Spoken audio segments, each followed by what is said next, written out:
Градоначалникот Ратко Димитровски денеска ги посети учениците од подрачното училиште Никола Карев во село Грдовци и од основното училиште Кирил и Методи од Кочани и им подели новогодишни подароци кои беа неголема радост за нив. Димитровски вели дека ова е само мал придонес во подигнување на нивото на среќата кај немалите. Со доставените детски желби во раце, можам одовде од основното училиште Свети Кирил и Методи да се заблагодарам на нашите најмлади за онаа представа која што ни ја дадоа, која што ни прикажаа и овде и во основното училиште Никола Карев во Грдовци и да кажам дека ова е една традиција која што е во градот Кочани, која што воведуваме, која што беше заборавена, да со нашите најмали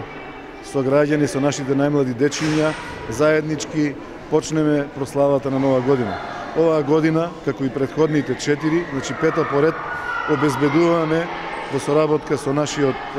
бизнис сектор, со нашите соработници од стопанството, пакетчиња за сите наши најмлади сограѓани. Новогодишните празници се време на радост и среќа, а за најмладите имаат огромно значење, бидејќи тие го чекаат својот Дедо Мраз. Со многу насмевки, со песна и со театарска игра ја искажаа својата благодарност. Затоа, како возврат за трудот и посветеноста на учениците за креирање на оригинални предновогодишни представи, традиционално секоја година во училиштата локалната самоуправа на општина Кочани доделува подароци, мало внимание, а со цел да се открие што точно тие очекуваат од оние нивни вистински замисли за Дедо